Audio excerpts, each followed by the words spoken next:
The wind had been screaming through the pines for hours, but Althea couldn't feel it anymore. Her body had gone numb somewhere between the 3rd and 4th hour, kneeling in the snow. The ceremonial robe they'd draped over her shoulders, white silk meant for a bonding ceremony, was now soaked through, clinging to her skin like a burial shroud.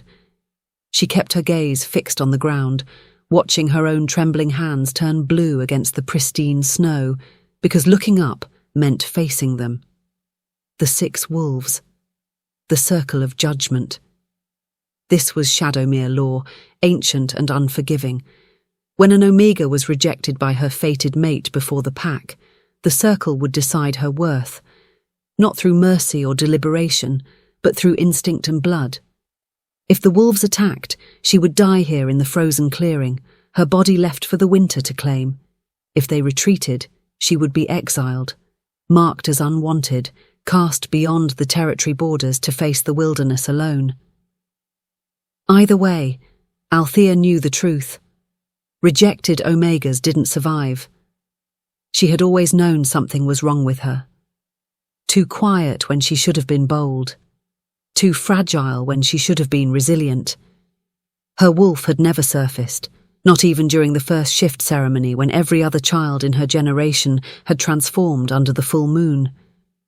The pack healers had called it a dormancy, but Althea had seen the way they looked at her, like she was broken, incomplete, a wolf without a soul. So when Damon, the pack's favoured warrior and her betrothed since childhood, stood before the entire Shadowmere assembly on what should have been their bonding night and spoke the words of severance, she had felt the ground fall away beneath her, but she hadn't been shocked. I, Damon of Shadowmere, sever the bond between us. You are no wolf. You are no mate of mine. You are unworthy of my bloodline, unworthy of this pack's protection. The words still burned in her chest like a brand as she knelt in the snow, surrounded by the pack's most vicious enforcers.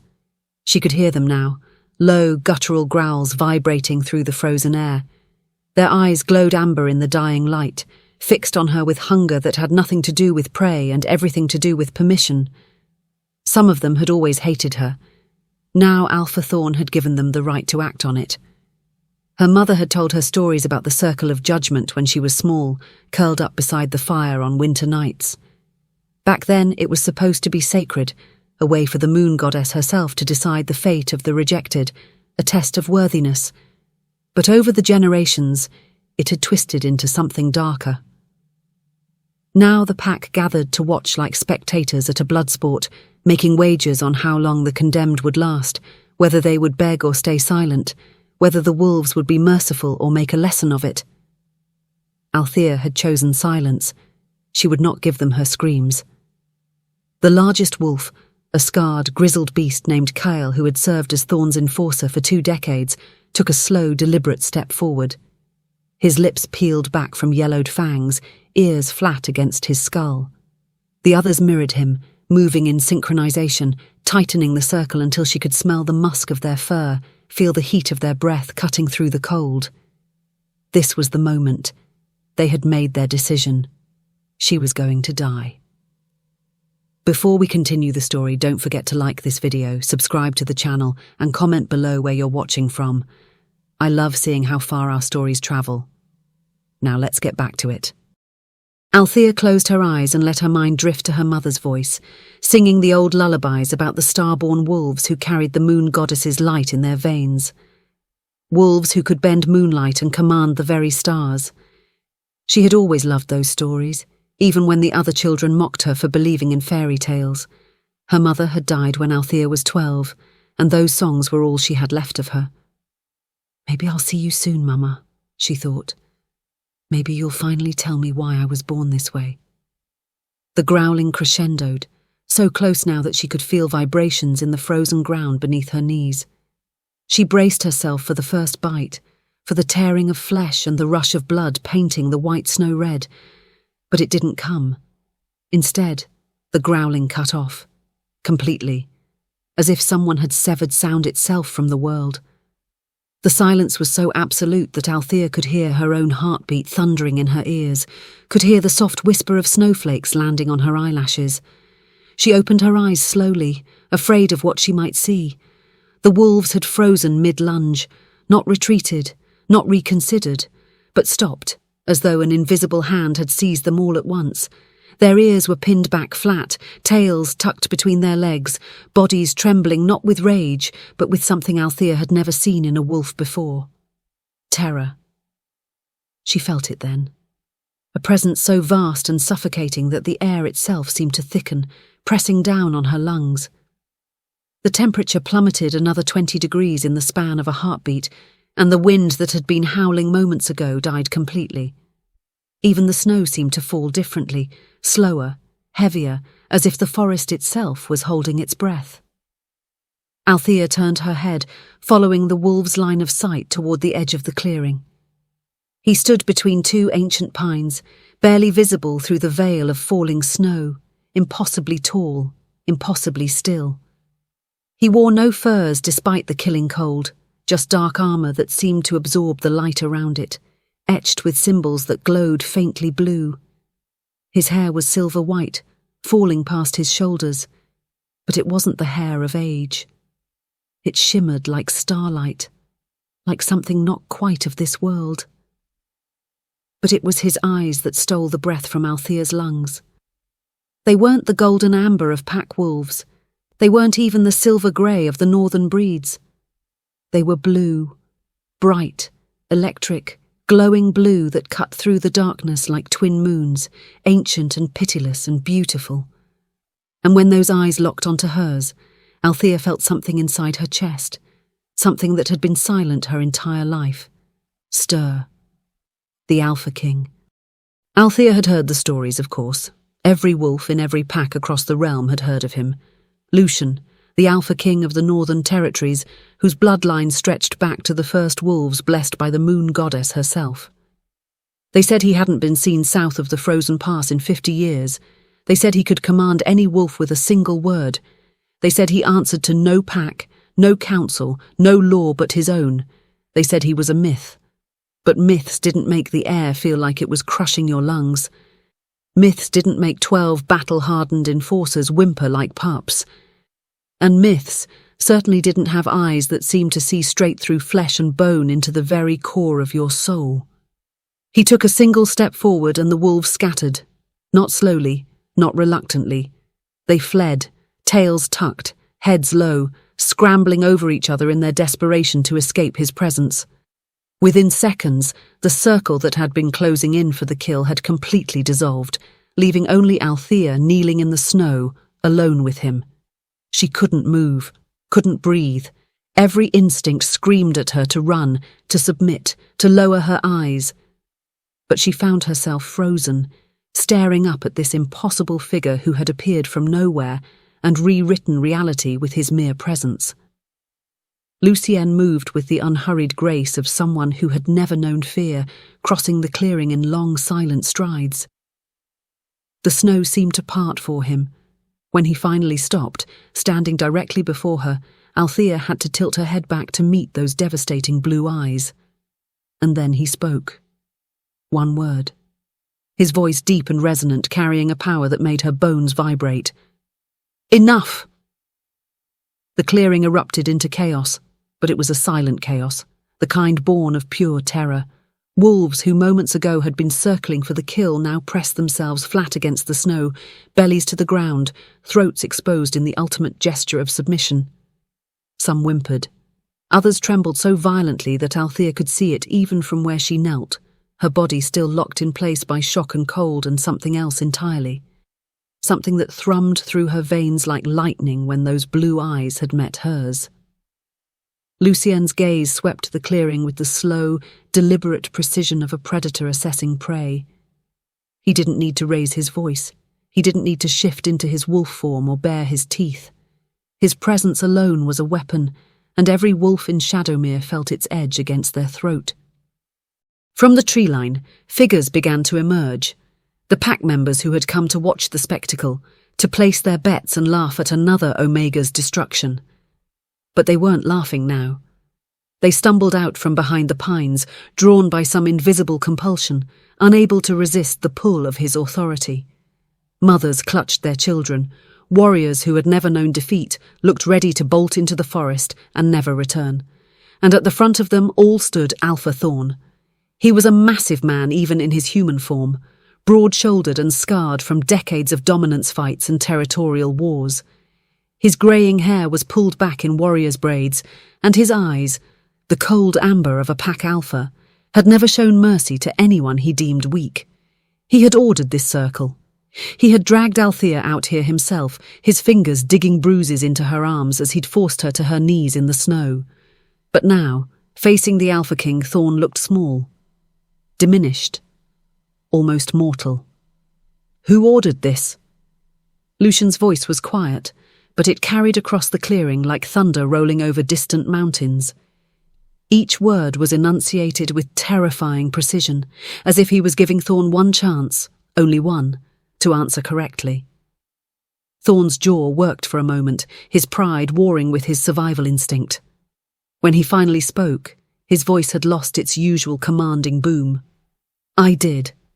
As is my right as Alpha of Shadowmere.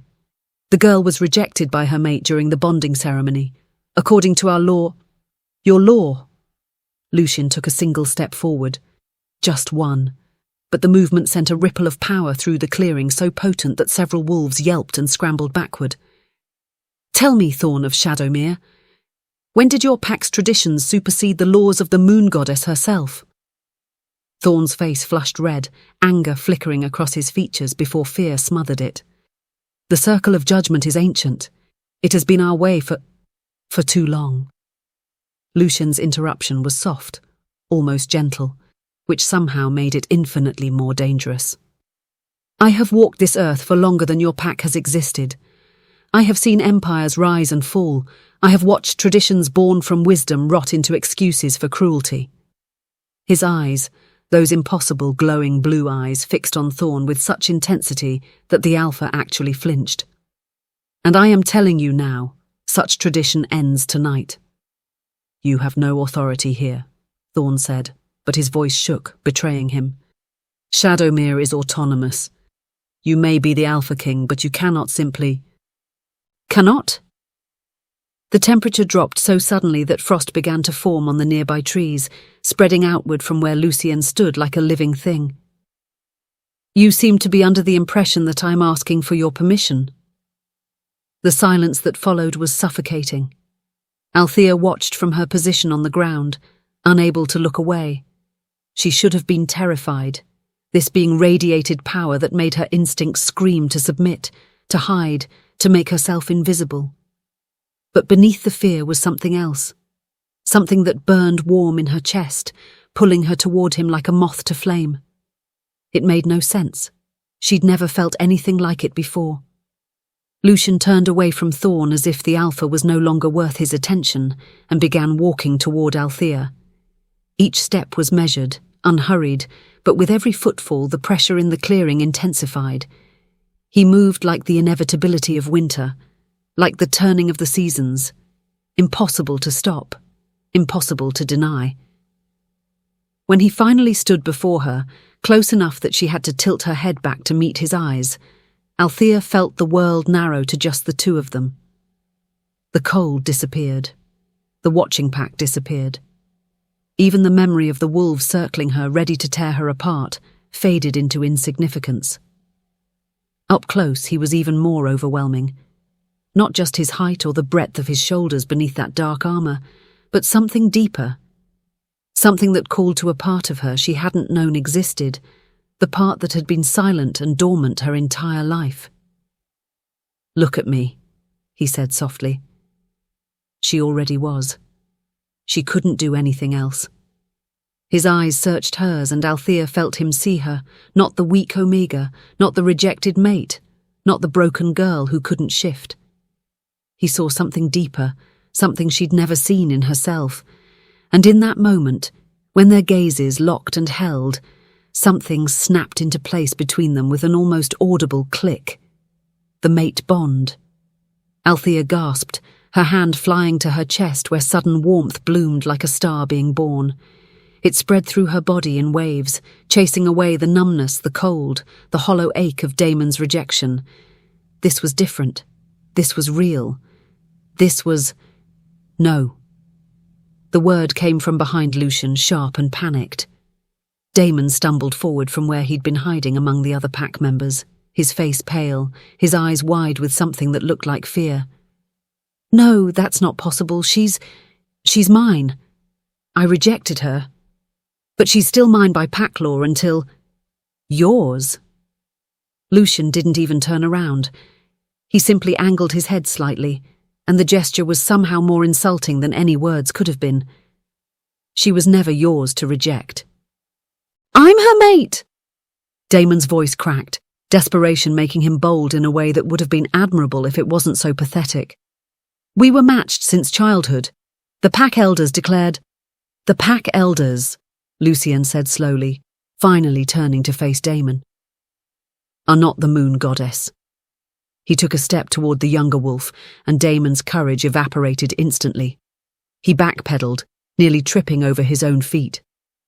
You rejected her because you are a fool who cannot recognize power when it kneels before you in the snow. You saw weakness where there was only suppression. You saw failure where there was only a wolf waiting to wake. Damon's mouth opened and closed uselessly, no sound emerging. Lucien's expression was carved from ice. She was never yours. She could never have been yours, because she is mine. The declaration sent shockwaves through the assembled wolves. Gasps and whispers erupted, but they died quickly when Lucien's gaze swept over them. Hear me, Shadowmere. His voice rose now, not to a shout but to something that resonated in the chest, in the bones, in the very soul. The circle of judgment is abolished. Any pack caught performing this barbaric ritual will answer to me personally, and I promise you... His smile was sharp and cold as a blade. You will not enjoy that conversation. This Omega, he gestured to Althea without looking away from the crowd, is under my protection. Touch her, threaten her, even speak her name with anything less than respect, and I will raze your pack to the ground and salt the earth where it stood. Alpha Thorn's face had gone grey. Several of the warriors looked ready to vomit. Even the children had stopped crying, sensing that something fundamental had just shifted in their world. This is not a negotiation, Lucien continued, his voice dropping back to that quiet, lethal tone. This is not a request. This is not pack politics. This is law, older and more absolute than any tradition you cling to. And if you think to defy me... His eyes flashed brighter, the blue becoming almost white. Then by all means try. No one moved. No one spoke. No one even seemed to breathe. Satisfied, Lucien finally turned back to Althea. For just a moment, something in his expression softened, not much, but enough that she could see a hint of warmth beneath the terrifying authority. He held out his hand. Can you stand? Althea tried. She truly did. But her legs had been locked in the same position for so long, the cold had sunk so deep into her muscles that when she attempted to rise, her body simply refused to cooperate. She managed to lift herself a few inches before her legs gave out entirely. She would have collapsed face first into the snow if Lucien hadn't moved with speed that shouldn't have been possible for someone his size.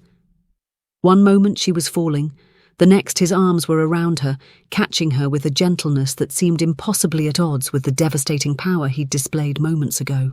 I've got you, he murmured, so quietly that only she could hear. You're safe now.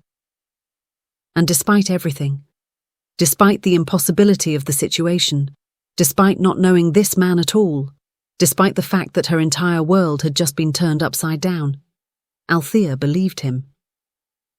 Lucien lifted her from the snow as if she weighed nothing, cradling her against his chest. With his free hand, he unclasped the heavy cloak from his shoulders, dark fur lined with silver thread, and wrapped it around her trembling body. The fabric was still warm from his body heat, and it smelled like pine and snow, and something wild and clean that made her wolf, that silent, dormant presence she'd carried her whole life, stir again. The rest of you, Lucien said, addressing the Shadowmere pack one final time, would do well to remember this night. Remember what happens when you mistake cruelty for tradition. Remember what you tried to do to one of the moon goddesses chosen, and remember," his eyes found Alpha Thorn in the crowd, "that I am always watching." With that, he turned and began walking toward the tree line, still carrying Althea as if she was something precious and fragile. The crowd parted before him like water, wolves stumbling over themselves to clear a path. No one tried to stop him. No one even dared to meet his eyes. As they reached the edge of the clearing, Althea looked back over Lucien's shoulder at the pack that had condemned her to death. She saw Damon, pale and shaking. She saw Alpha Thorn, rage and fear warring on his scarred face. She saw the 12 enforcers who had been ready to tear her apart, still pressed flat against the snow. And she felt nothing. No grief for what she was leaving behind, no fear of the unknown ahead, just that strange, warm pull in her chest, drawing her toward this impossible man who had appeared from nowhere and rewritten her entire existence with a single word. As they stepped into the forest, the shadows swallowed them whole. The last thing the Shadowmere pack saw was the silver gleam of Lucien's hair disappearing into the darkness, and the small white-haired Omega wrapped in his cloak, finally safe from the wolves that had circled her. Behind them, the first wolf began to howl, not in triumph or bloodlust, but in mourning. They had no idea what they'd just lost. But Lucien knew. As he carried Althea deeper into the ancient woods, feeling the mate bond pulse between them like a living thing, he allowed himself the smallest smile. The moon goddess had a sense of humour after all. They'd tried to destroy her starborn daughter in a circle of death. Instead, they delivered her directly into the hands of the one wolf in all the realm powerful enough to help her become what she was always meant to be, a queen. Althea woke to the sensation of movement, not the violent, jarring kind that came from being dragged across frozen ground or thrown over someone's shoulder. This was smooth, rhythmic, the gentle sway of something gliding across terrain with practiced ease. Her eyelids felt heavy, weighted down by exhaustion that went bone deep. When she finally managed to pry them open, the world came into focus in fragments. Dark wood panels carved with intricate patterns, velvet cushions the colour of midnight, and beyond a frost-covered window, an endless expanse of snow-laden pines racing past. She was in a carriage, a very elegant carriage. Althea's breath caught as memory crashed over her like an icy wave. The circle of judgment, the wolves, the terrible certainty of death. And then, him. Her gaze snapped to the seat across from her, and there he was, the Alpha King. Lucien sat with an ease that seemed almost impossible for someone of his size and power. One leg crossed over the other, his posture relaxed yet somehow still commanding. He wore a long black coat lined with silver fur, and his dark hair fell across his forehead in a way that made him look both regal and untamed. But it was his eyes that held her captive, those glowing ice-blue eyes that seemed to see straight through flesh and bone into the very soul beneath. He wasn't looking at her. His gaze was fixed on the window, watching the forest blur past with an expression that revealed nothing. Althea tried to sit up and immediately regretted it. Pain lanced through her ribs, sharp and unforgiving. She gasped, clutching her side. "Don't move." His voice was low, calm, and absolutely commanding. He still hadn't looked at her. "Your ribs are cracked, possibly broken. You're lucky that's all you suffered." Lucky. The word tasted bitter in her mouth. Lucky would have been never being born an Omega. Lucky would have been having a mate who didn't reject her in front of the entire pack. Lucky would have been dying quickly in that circle instead of being saved. Saved? Or claimed?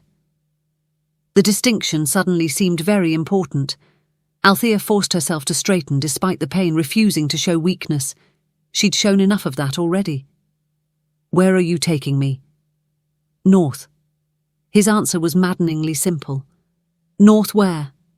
"To my kingdom." The Northern Crown Kingdom.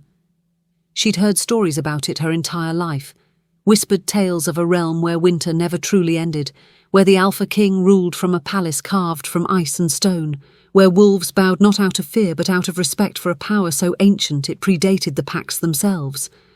And now she was being taken there, against her will, again. You had no right. The words came out sharper than she intended, fueled by exhaustion and confusion, and the desperate need to understand what was happening to her.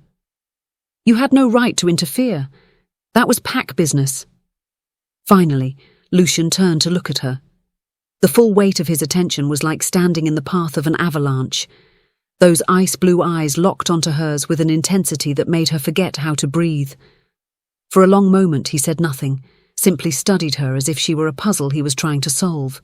Then quietly, "Pack business." He repeated the words as if tasting them, finding them distasteful. "Is that what they call ritual murder now?" Althea's jaw tightened. "It's tradition. The circle of judgment has existed for too long." He leaned forward slightly, and the carriage seemed to shrink around them. "And it ends now. I've sent word to every pack in the realm. Any alpha who conducts such a ritual will answer to me personally." The casual way he said it, as if he'd just rearranged furniture rather than upended centuries of tradition, should have been infuriating. But Althea found herself speechless. No one challenged pack traditions. No one had that kind of authority. Except, apparently, him. Why? She forced the question past the tightness in her throat. Why save me? Why interfere at all? I'm nothing, just a rejected Omega from a pack you have no alliance with. So why? The carriage fell silent, save for the rhythmic sound of hooves against frozen ground and the distant whisper of wind through pine trees. Lucien's expression shifted, not much, just the slightest softening around his eyes, as if he were weighing how much truth to give her.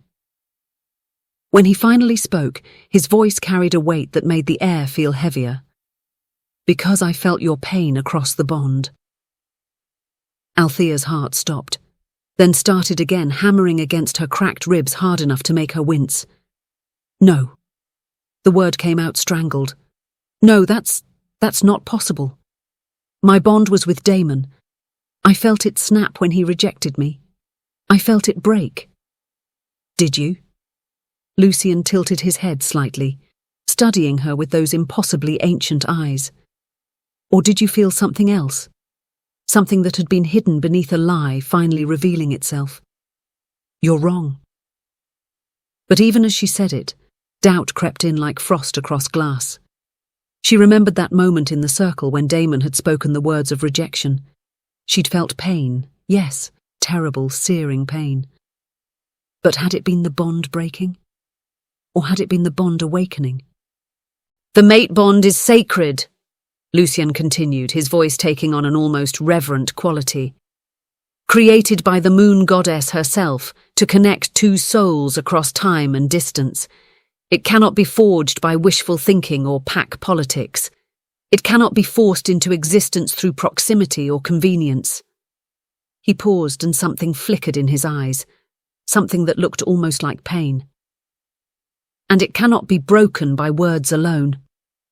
Althea shook her head, pressing back against the velvet cushions as if she could somehow escape this conversation through sheer will. "If you're suggesting that you and that we're mates," he said the word simply, without hesitation or doubt. "Yes.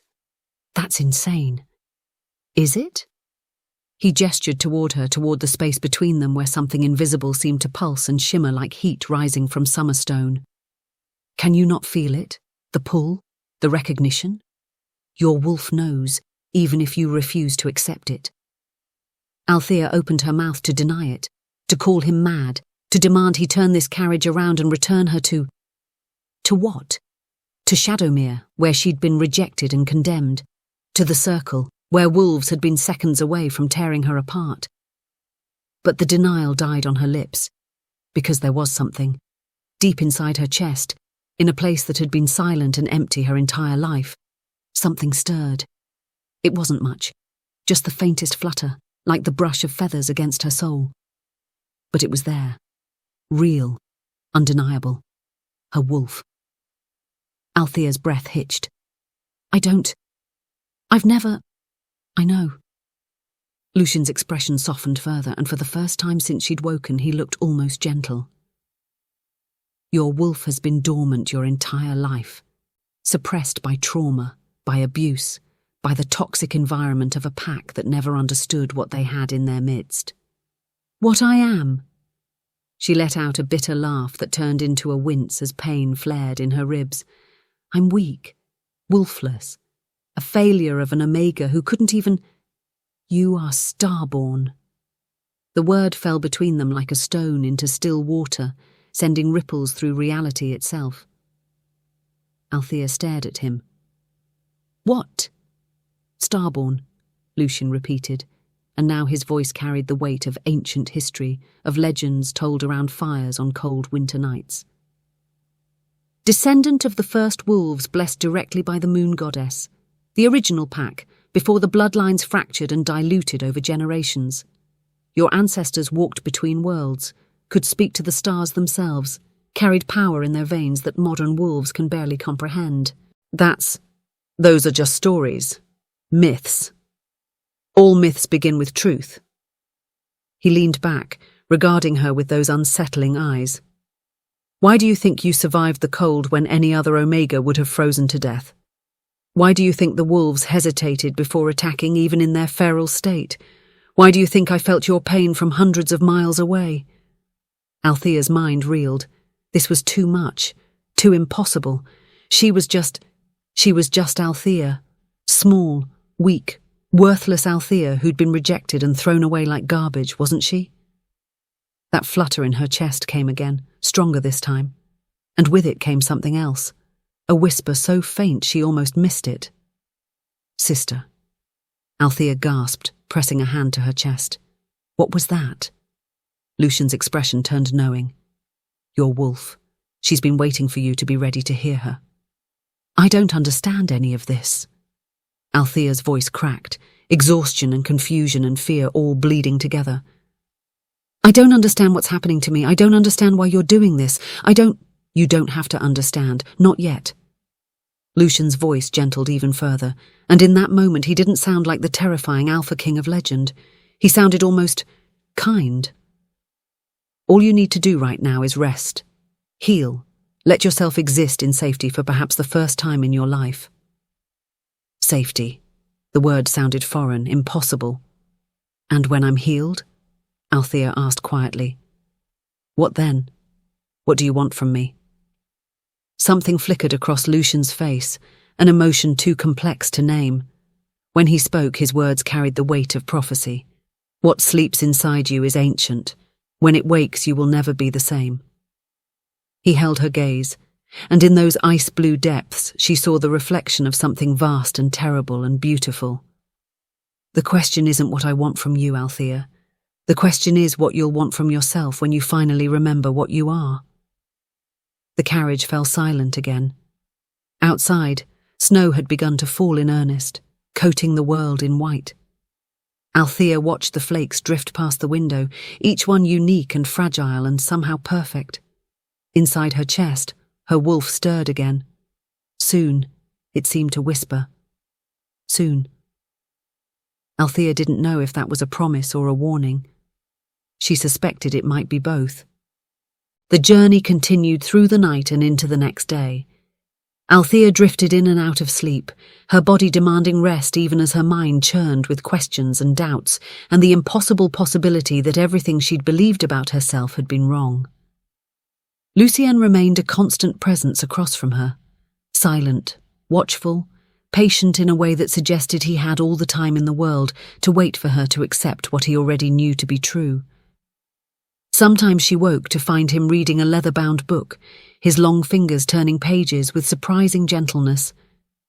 Other times he simply stared out the window, his expression distant, as if he were listening to voices only he could hear. He never tried to touch her, never crowded her space, never demanded anything from her except that she rest and heal. It should have made her feel safer. Instead, it made her acutely aware of the restraint he was exercising. This was a male who had stopped feral wolves with nothing but his presence, who commanded an entire kingdom, who wielded power that made other alphas tremble. and he was treating her like something precious, fragile, worth protecting. Althea didn't know what to do with that. On the second evening, as purple twilight painted the snow in shades of lavender and deep blue, the carriage finally slowed. Althea sat up carefully, ignoring the dull ache in her ribs as she peered out the window. What she saw stole her breath. They'd entered a valley carved between mountains so tall their peaks disappeared into clouds, and there, rising from the heart of the valley like something from a dream, stood a palace, the Northern Crown. It was massive, all silver stone and soaring towers, with walls that seemed to shimmer as if made from ice and starlight. Warm light glowed from hundreds of windows, and she could see figures moving along the ramparts, guards perhaps, or courtiers taking the evening air. But it was the gates that truly captured her attention. They were enormous, wrought from some dark metal and carved with images of wolves running beneath a full moon. As the carriage approached, the gates swung open silently, revealing a courtyard where more guards waited, all wearing the silver and black colours of the Northern Crown. "We're here," Lucien said quietly. Althea tore her gaze from the window to look at him. What happens now? He regarded her for a long moment, and something in his expression made her breath catch. "Now," he said softly. "You begin to remember what you've forgotten. You begin to heal what was broken. And when you're ready, only when you're ready, you'll learn to claim the power that has always been yours." The carriage rolled to a stop. Outside she could hear voices, the stamp of hooves, the bustle of arrival. Lucien stood, unfolding his tall frame with fluid grace, and extended his hand toward her. "Welcome home, Althea." She stared at his hand, strong and elegant and utterly steady. Inside her chest her wolf stirred once more, and this time the whisper was clear. "Trust him." Althea took a shaking breath. Then, slowly, she reached out and placed her hand in his. His fingers closed around hers, warm and careful and impossibly gentle, and as he helped her from the carriage, she felt something shift inside her, something fundamental and irreversible. The girl who had trembled in the circle of judgment was gone. What would rise in her place she didn't yet know. But as she stood in the courtyard of the Northern Crown, with snowflakes drifting down around them like falling stars, and the mate bond humming between them like a song, Althea felt something she hadn't felt in so long, she'd almost forgotten what it was called. Hope. The gates of Ebonvale Fortress loomed before them like the entrance to another world. Althea had thought the outer walls impressive, but nothing could have prepared her for what lay beyond. As the carriage rolled through the massive courtyard, she pressed her face to the window, unable to look away from the sheer magnificence of it all. The palace wasn't simply built into the mountain, it was the mountain. Black stone rose in impossibly elegant spires, interwoven with what looked like glacial ice that somehow never melted. Bridges of carved obsidian connected tower to tower, and everywhere she looked, silver torches burned with an ethereal blue-white flame that cast dancing shadows across the snow. Wolves patrolled the ramparts, dozens of them, moving with military precision. But these weren't the feral beasts from the circle. These were guards in their wolf forms, massive and disciplined, their eyes alert and intelligent as they watched the courtyard below. The air itself felt different here. Thicker, as if saturated with something ancient and powerful that made the hair on the back of her neck stand on end. "It's beautiful," Althea whispered, not realizing she'd spoken aloud until Lucien responded. "It's home." There was something in his voice, not quite pride, but a deep connection to this place that ran soul deep. Built by the first Alpha King 3,000 years ago, every stone carries the memory of those who walked here before us. The carriage came to a stop before a grand entrance where more guards waited, these in human form, wearing armour of silver and black that gleamed in the torchlight. They bowed deeply as Lucien emerged, their fists pressed to their chests in salute. He turned back, extending his hand to help Althea down. Her legs trembled as her feet touched solid ground for the first time in 2 days. The world tilted dangerously, and she would have fallen if Lucien hadn't steadied her with a hand at her elbow. "Easy," he murmured. "You're still healing." Before Althea could respond, a male voice called out from the entrance. "About time you returned. I was beginning to think you'd gotten lost." A man descended the steps with the casual confidence of someone who feared nothing in this world or the next. He was tall, not quite as tall as Lucien, but close, with dark auburn hair pulled back at his nape and eyes the colour of amber. A scar cut through his left eyebrow, giving him a roguish appearance that was somehow both dangerous and oddly charming. He stopped before them, his gaze flicking from Lucien to Althea with undisguised curiosity. "So this is her," he said, not bothering to hide his appraisal, "the one who's had our king racing across the realm like his tail was on fire." "Caden." Lucien's voice carried a warning that would have made most wolves whimper. Caden merely grinned. "Your Majesty." He bowed with exaggerated formality before turning his full attention to Althea. When he spoke again, his tone had softened considerably. "Welcome to Ebon Vale, Lady Althea. I'm Caden, Beta of the Northern Crown, and apparently your tour guide for the evening." "Tour guide?" Althea looked between them, confusion making her head spin even more. "Your chamber has been prepared," Lucien explained. "Caden will show you there while I deal with matters that couldn't wait. I'll come find you once you've had a chance to rest." Part of Althea wanted to protest, wanted to demand he stay, to not leave her alone in this massive, intimidating place where she knew no one and nothing. But the larger part, the part that had learned to survive by not making demands, simply nodded.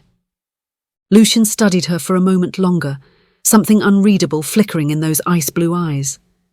Then he turned and strode toward the palace, guards falling into step behind him, and Althea felt his absence like a physical thing, a coldness that settled over her despite the warmth radiating from the nearby torches.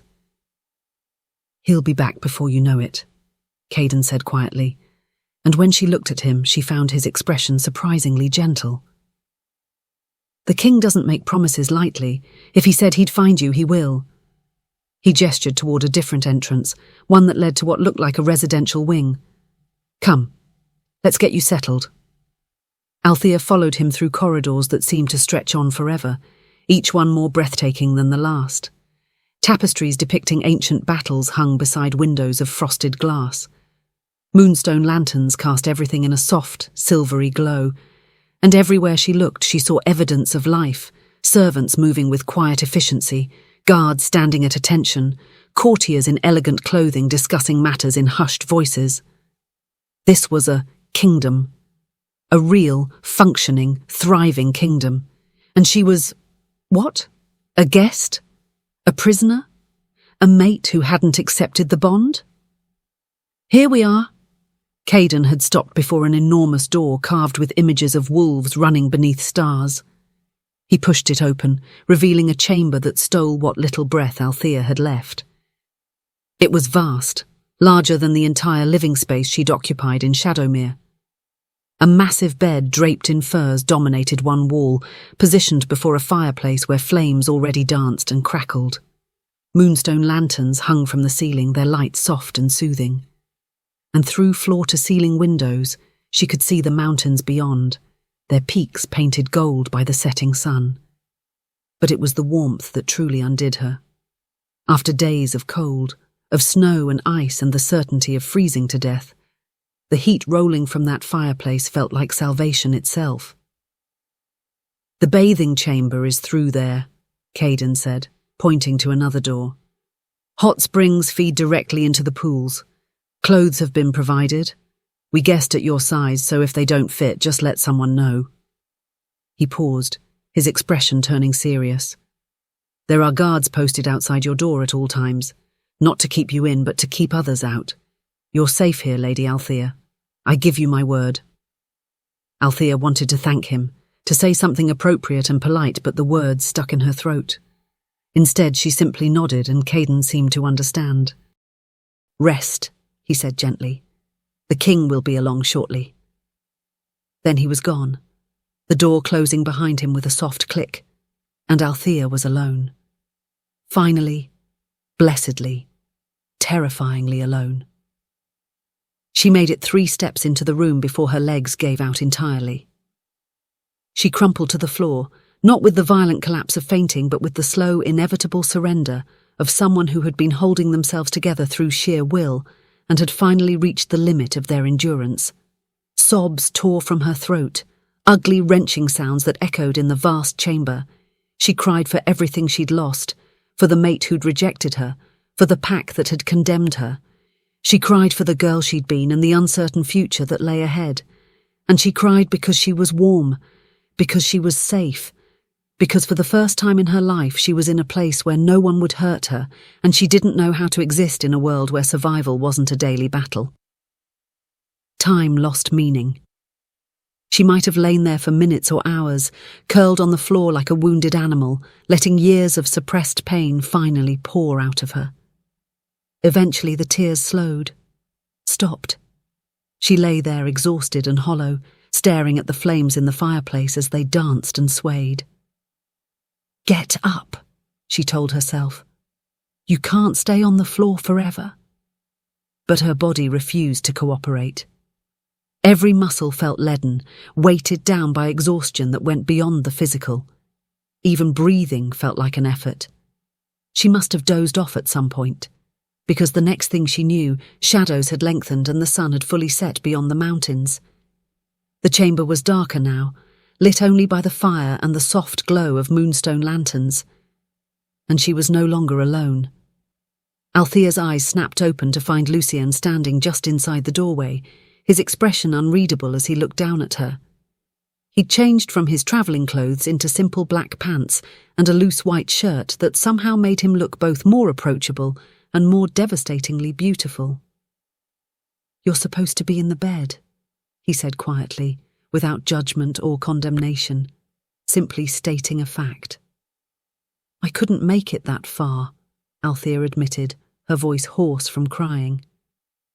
Something shifted in his expression, a softening that transformed his features from intimidating to almost tender.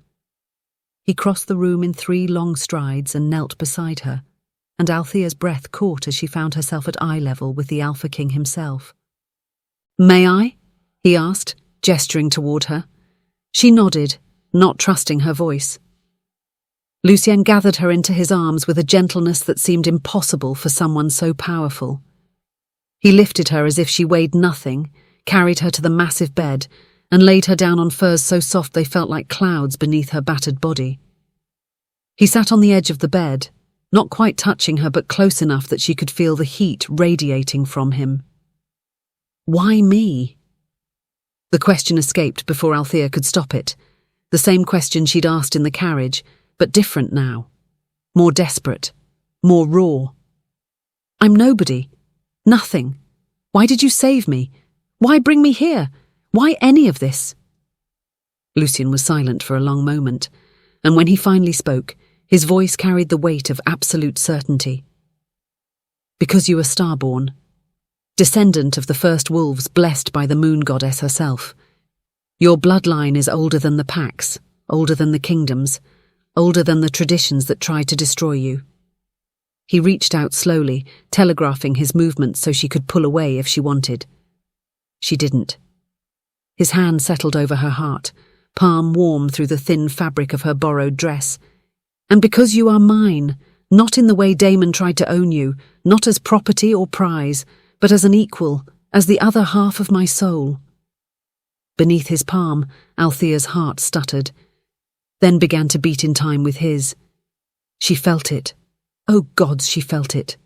The bond that had been humming between them since the circle suddenly blazing to life like wildfire through dry brush. It pulsed and glowed and sang.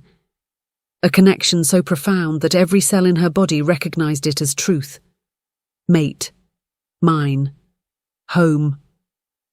Her wolf surged upward from the depths where it had slept, and for one glorious, terrifying moment, Althea felt whole.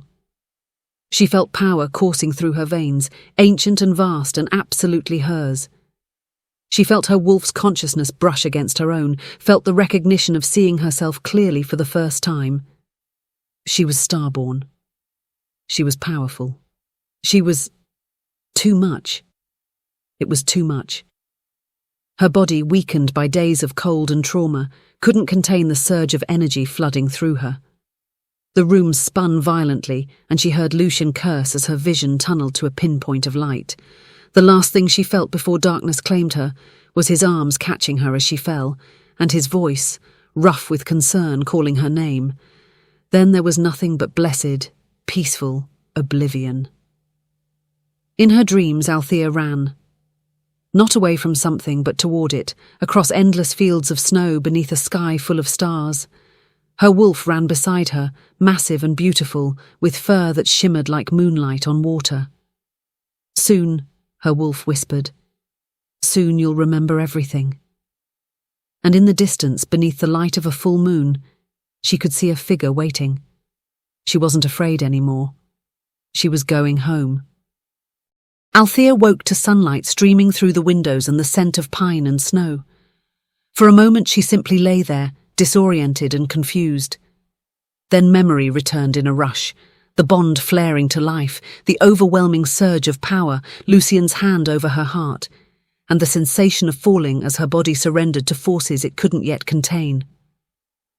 She sat up slowly, surprised to find herself still dressed and tucked beneath the furs, her extra blanket draped over her, as if someone had been concerned she might get cold. The fire had burned low, reduced to glowing embers, and pale morning light painted everything in shades of gold and silver. A note sat on the bedside table, written in elegant script. "Rest. Heal. I'll come for you when you're ready. L." Althea traced the letters with her fingertip, something warm unfurling in her chest that had nothing to do with the fire. She should have been terrified, should have been planning her escape. But instead all she felt was a strange, cautious sense of anticipation. The days that followed blurred together in a haze of healing and discovery. True to his word, Lucien gave her space. He didn't push, didn't demand, didn't try to force the bond or her acceptance of it. He simply existed at the edges of her awareness, a constant presence she could feel, even when he wasn't physically near. A healer came daily, a kind older woman named Mira, who treated Althea's cracked ribs with poultices that smelled of herbs and moonflower. She never asked questions about the circle or Shadowmere, for which Althea was grateful. Instead, she told stories about the Northern Crown, about the Alpha King who had reformed cruel laws and opened his borders to refugees from abusive pacts. "He's not what people think," Mira said one afternoon as she wrapped Althea's ribs in fresh bandages. "Yes, he's powerful. Yes, he can be frightening when he needs to be, but he's also the only Alpha I've ever met who actually listens, who sees wolves as more than their rank or bloodline." She secured the bandage and met Althea's eyes. "You're safe here, child. Whatever came before, whatever you survived, it's over now." Althea wanted to believe her. Some days, she almost did. On the 5th morning, Lucien finally came for her. She'd been standing at the window watching wolves train in the courtyard below when she felt him, that unmistakable presence that made the air feel charged with electricity. She turned to find him in the doorway, dressed in simple training clothes of dark leather and linen. "Your ribs have healed enough," he said without preamble. "It's time to begin." "Begin what?" "Teaching you to control what's waking inside you." He stepped into the room, and despite his casual clothes and relaxed posture, there was nothing casual about the intensity in his ice-blue eyes. "Before it tears you apart." The training grounds were located in a courtyard carved directly into the mountain itself, a natural amphitheatre of black stone with the sky visible overhead. Snow covered the ground in a pristine blanket, undisturbed except for their footprints. Althea stood in the centre, feeling small and exposed, while Lucien circled her slowly. "Close your eyes," he instructed. She hesitated. "Why?" "Because you need to learn to sense what's inside you before you can control it." His voice was patient, but there was an edge of command beneath it that made her wolf stir. Trust me, Althea. Trust. Such a simple word for such an impossible thing. But she closed her eyes. Good. She heard him move, his footsteps crunching in the snow as he came to stand behind her. Close but not touching. Now breathe, not the shallow breathing of fear, but deep breaths that reach all the way down to where your wolf sleeps. Althea inhaled slowly, drawing cold mountain air into her lungs. Then exhaled, watching her breath form clouds in the frigid air. Again, Lucien murmured, and this time, reach inward. Find that place in your chest where you felt her stir. That's where you'll find your power. She breathed again, and this time she did as he asked, sent her awareness spiraling inward to that space behind her ribs where something ancient and powerful had begun to wake. And there it was, a pulse of warmth in the center of her chest. Faint, but growing stronger with each breath. Her wolf, no longer completely dormant, stirring like something waking from 1,000-year sleep. I feel her, Althea whispered, wonder bleeding into her voice. Don't just feel her. Connect with her. Let her know you're not afraid anymore. But she was afraid. Terrified, actually. Because what if she let her wolf out and discovered she was still weak? Still broken? Still the failure everyone in Shadowmere had believed her to be. Your fear is natural, Lucien said quietly, as if he could read her thoughts. But it's also a lie. The only thing that's been broken is the cage they built around your true self. Now it's time to remember what you are. Althea kept her eyes closed and breathed deeper, pushing past the fear to touch that warm pulse in her chest. And when she did, light exploded behind her eyelids. Her eyes snapped open to find her hands glowing, faint silver light flickering beneath her skin like starlight trapped under ice. She gasped, staring at them in shock and awe and something that felt dangerously close to hope. What is this? Your power. Lucien moved to stand in front of her, and when she looked up, she found his expression transformed by something that looked almost like reverence. The light of the Starborn. It's been suppressed so long that even you forgot it was there. But it remembers. Your wolf remembers. The light flickered and pulsed in time with her heartbeat, and Althea felt something shift inside her, a door that had been locked her entire life slowly beginning to open. I don't know how to control it, she admitted, panic creeping into her voice as the light grew brighter. You don't control it, you channel it, through breath, through will, through the bond. Lucien extended his hand toward her, palm up, offering, Don't fear the wolf inside you, Althea. She's not something to be caged or contained. She's you, the truest version of yourself that you've been denied your entire life. Embrace her. Welcome her home. Embrace. Welcome. Home. The words resonated through her like the ringing of a sacred bell, and suddenly she was somewhere else, standing in a small kitchen in Shadowmere, watching her mother braid her hair by candlelight. You're special, my little star, her mother had whispered, voice thick with emotion. I know the pack doesn't see it. I know they treat you as if you're less. But one day the stars in your blood will wake, and they'll understand what I've always known, that you were never weak. You were just waiting. Althea had been 7 years old and hadn't understood. Her mother had died 2 winters later, taking her secrets with her to whatever lay beyond. But now she understood. The stars in her blood were waking. A sob caught in her throat, emotions surging through her in a wave so powerful it stole her breath. Joy and grief and relief and fear all tangled together into something too complex to name. She looked at Lucien, this male who had saved her, protected her, offered her safety without demanding anything in return, and made a choice. Althea reached out and took his hand. The moment their skin touched, the spark between them exploded. Power erupted from her in a blinding wave of silver light.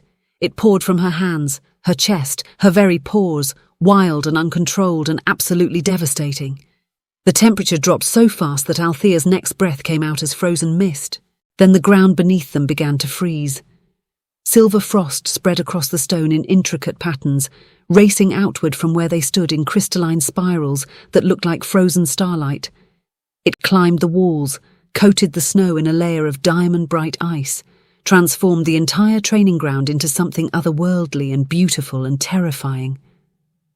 Althea tried to pull back, tried to stop the power flooding through her, but it was like trying to hold back the tide with her bare hands. I don't know how to... Panic clawed at her throat as the frost spread further, faster, consuming everything in its path. Lucien, I can't stop it. Don't stop it. His voice cut through her panic like a blade through silk, calm and steady and absolutely certain. His hand tightened around hers, anchoring her. Breathe, Althea. Ground yourself in the bond. Feel me, feel us. She tried, but the power was too much, too vast, like trying to contain an ocean in a teacup. Lucien released her hand and moved behind her in one fluid motion. His arms came around her, one hand splaying across her abdomen, the other over her heart, the same position from that night in her chamber. His chest pressed against her back, solid and warm, his heartbeat steady against her spine. Feel that? He murmured against her ear, his breath warm on her cold skin. That's my heart beating. Match your breathing to it. Let it be your anchor. Thump, thump, thump, thump. Steady, unchanging, reliable as the mountains themselves. Althea focused on that rhythm, using it to pull herself back from the edge of panic. She breathed in time with his heart, felt the rise and fall of his chest against her back, and slowly, so slowly, the wild torrent of power began to calm. The frost stopped spreading. The light beneath her skin dimmed from blinding to merely radiant. That's it, Lucien encouraged softly. You're not fighting it anymore. You're working with it, guiding it instead of trying to cage it. The power settled inside her like a wild animal that had finally decided to trust its keeper. It didn't disappear. She could still feel it humming beneath her skin, vast and ancient and unmistakably hers. But it was no longer threatening to tear her apart. Althea sagged backward against Lucien's chest, exhausted and exhilarated in equal measure. I did it, she breathed, hardly daring to believe it. You did more than that. He turned her gently to face him, and the expression on his face made her breath catch. Pride. Yes. But also something deeper, something that looked almost like awe. Look around you. She did. The training ground had been transformed into something from a winter dream. Every surface gleamed with silver frost that caught the light and threw it back in rainbow prisms. Intricate patterns spiraled across stone and snow, not random, but deliberate, as if her subconscious had been drawing with starlight. It was beautiful. It was hers. I did this, Althea whispered, wonder colouring every word. You did. Lucien's hands came up to frame her face, his touch impossibly gentle for someone so powerful. His ice-blue eyes held hers, and in their depth she saw reflected back at her not the broken omega of Shadowmere, but something else entirely. Something fierce and radiant and wholly worthy of the power awakening inside her. Do you understand now? You're not breaking, Althea. You're becoming. Becoming. The word resonated through her like a prophecy, like a promise, like a truth she'd been waiting her entire life to hear. Her wolf surged upward in response, closer to the surface than it had ever been, and this time Althea didn't shy away from it. She reached for it instead, welcomed it, and felt something fundamental click into place, like a key turning in a lock, like two halves of a whole finally finding each other. Sister, her wolf whispered, and now the voice was clear as a bell. Welcome home. Tears spilled down Althea's cheeks, but they weren't tears of sadness. They were tears of relief, of recognition, of finally, understanding who and what she truly was. I'm Starborn, she said, testing the words on her tongue. You're starborn, Lucien confirmed, his thumb brushing away her tears. Descendant of legends, bearer of ancient power, and mine if you'll have me. The mate bond hummed between them, no longer frightening but feeling instead like the most natural thing in the world, like coming home after being lost for far too long. Althea didn't have words for what she felt, so instead she did something she never would have imagined possible even a week ago. She reached up and touched his face, this Alpha King who had saved her, protected her, and shown her what she could become. "Thank you," she whispered. Lucien's eyes flared with emotion too complex to name. Then he leaned forward and pressed his forehead to hers in a gesture so tender it made her heart ache. "You don't need to thank me for helping you find yourself," he murmured. "That was always yours to claim. I just held space for you to remember." They stood there in the centre of the frozen training ground, haloed by silver light and surrounded by the evidence of Althea's awakening power. And for the first time in her life, Althea felt something she'd never dared to feel before. Whole. They stayed in the frozen training ground long after the sun began its descent toward the horizon, painting the sky in shades of amber and rose.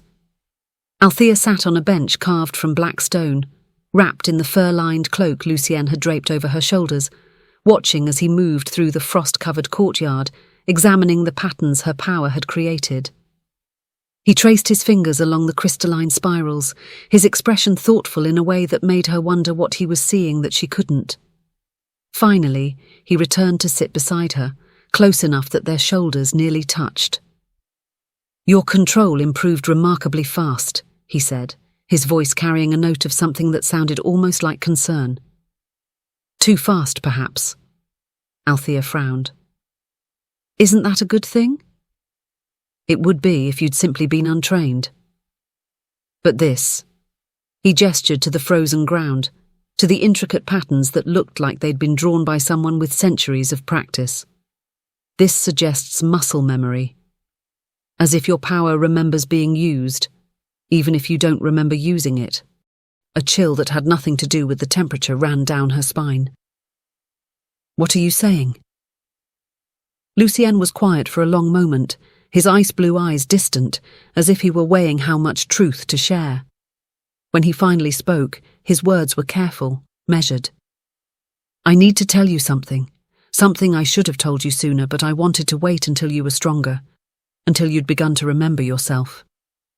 He turned to face her fully, and the intensity in his gaze made her breath catch. "Althea, I didn't find you by accident. I've been searching for you for 3 years. Searching for me." She shook her head, confused. "How? You didn't even know I existed." "I didn't know your name. I didn't know what pack had hidden you, but I knew what you were." He reached into his coat and withdrew a leather-bound journal, its pages yellowed with age. 2 centuries ago, my ancestor, the Alpha King at the time, compiled records of every bloodline in the realm. Most of it was typical genealogy, pack politics, territorial disputes. He opened the journal to a page marked with a black ribbon. But there was one entry that haunted him until his death, one bloodline he could never fully trace. He handed her the journal, and Althea looked down at elegant script written in fading ink. "The Starborn, first wolves blessed by the moon goddess herself, bearers of power that predates the packs. Last known heir, Seraphina of the Moonvale Pack. Disappeared year 1847, presumed dead, bloodline extinct." Althea's heart stuttered. "Seraphina, that was my mother's name." "I know." Lucien's voice was gentle, but beneath it ran a current of something darker. "The moon goddess's bloodline didn't die out naturally, Althea. It was hunted, systematically exterminated over centuries by those who feared what the Starborn represented. Wolves who didn't need pack structure or alpha dominance to access their power. Wolves who could walk between worlds, who could speak to the moon goddess herself." The journal trembled in Althea's hands. Why would anyone hunt them? Because power makes people afraid, and fear makes them cruel. Lucien's jaw tightened, anger flickering in his eyes. The last great purge happened 50 years ago, Entire families were slaughtered. The few who survived went into hiding, suppressed their power, tried to live as ordinary wolves. He paused, his gaze never leaving hers. Your mother was one of the last, and she loved you enough to hide what you were, even from yourself. Memories rose unbidden, fractured images Althea had never understood. Her mother, always nervous, always watching the shadows, moving them from pack to pack, never staying long. The way she'd flinched whenever someone mentioned the moon goddess. How she'd held Althea so tightly on cold nights, whispering words in a language Althea didn't know. "I'm sorry, my little star. I'm so sorry for what I have to do, but it's the only way to keep you safe." "She cast a spell," Althea whispered, the truth crystallizing with devastating clarity. "That's why I could never shift, why I seemed weak. She sealed my power." "A protection spell," Lucien confirmed. "The most powerful kind, one that binds itself to your life force. It hid you in plain sight, made you appear as the least threatening thing possible. A wolfless omega." His hand found hers, fingers intertwining. "It saved your life, Althea. If she hadn't done it, you would have been found and killed before you reached your 5th birthday." Tears burned behind Althea's eyes. Her mother had died when she was 9. She'd always believed it was illness, a fever that came on suddenly and took her within days. But now she wondered if it had been something else, someone who'd finally found them despite all her mother's precautions. "Tell me what happened to her," Althea said, voice barely above a whisper. "Please, I need to know." Lucien's expression turned dark, and for a moment she glimpsed the terrifying Alpha King who had made feral wolves bow with his presence alone. "I don't have all the details, but from what I've pieced together from old records and whispered rumors..." He drew a deep breath. "Your mother fled her original pack, Moonvale, when you were still an infant. She'd been betrayed by someone close to her, someone who'd sold information about her bloodline to those who would pay to see the Starborn line ended forever." Images flooded Althea's mind, though she couldn't tell if they were true memories or her imagination filling in terrible blanks. A young woman running through snowy woods at night, a baby clutched to her chest. Behind her, howls of pursuit, blood on the snow. Her mother's face, beautiful and terrified, looking down at infant Althea with love and desperation. "I won't let them have you," her mother whispers, and silver light flares from her hands, the same light that had flickered beneath Althea's skin in the training ground. The light wraps around the baby like a cocoon, sinking beneath her skin, hiding itself so deep that even the child herself will forget it's there. "Forgive me," her mother sobs. "Forgive me for caging your wings before you learn to fly. But better a caged bird than a dead one." Althea gasped, tears streaming down her face. "She gave up everything for me. Her power, her freedom, her life. And I never even knew." "She wanted you to live." Lucien's thumb brushed across her knuckles, grounding her. "Everything she did was so you could survive long enough to find somewhere safe, someone who could help you reclaim what was always yours." "You," Althea breathed. "She was trying to get me to you." "Perhaps. Or perhaps the moon goddess herself was guiding her path."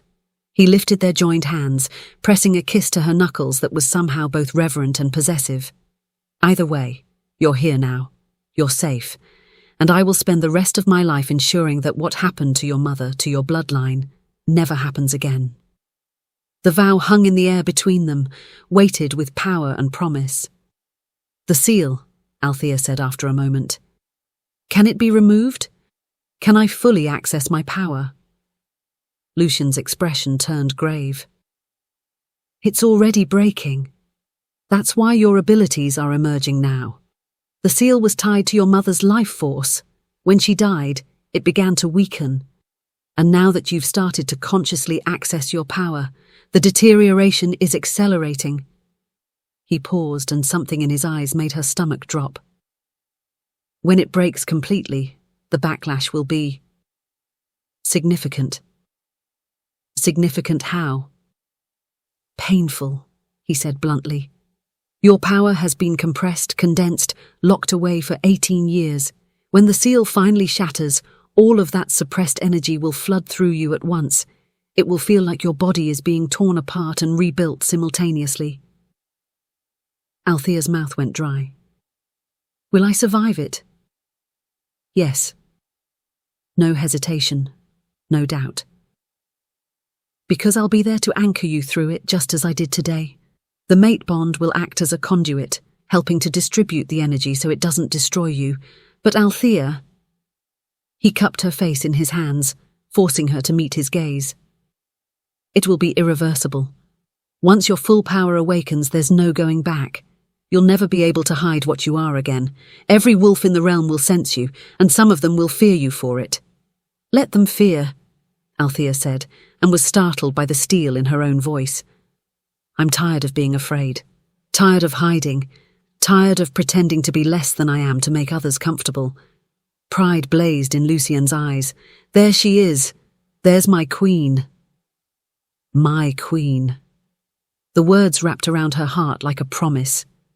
Before Althea could respond, a commotion erupted from the direction of the palace. Raised voices, the thunder of boots on stone, and then Caden appeared at the entrance to the training ground, his expression dark with fury. My king, he said, voice tight with barely controlled rage.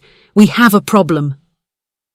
Lucien was on his feet instantly, every inch the Alpha King. Report! Word just arrived from the Southern Territories. Caden's amber eyes flicked to Althea, something like pity crossing his face before he continued. Shadowmere Pack has defied your decree. They performed another circle of judgment 3 days ago. The temperature in the courtyard plummeted. Frost spread from where Lucien stood, not the beautiful silver of Althea's power, but something darker, more dangerous. Ice that crackled with barely contained violence. Tell me the Omega survived, he said, his voice deadly quiet. Caden's jaw clenched. She was 12 years old. They didn't even wait for her first shift. 12. A child. Althea felt something crack open inside her chest, not the seal on her power, but something deeper. Rage, pure and incandescent, flooded through her veins. She thought of herself in that circle, surrounded by wolves waiting to die. Thought of her mother, running through snow with an infant in her arms, sacrificing everything for a chance at survival. And now Shadowmere had done it again. Had condemned another innocent to death. Had probably killed her. I'm going with you. The words left Althea's mouth before she'd consciously decided to speak them.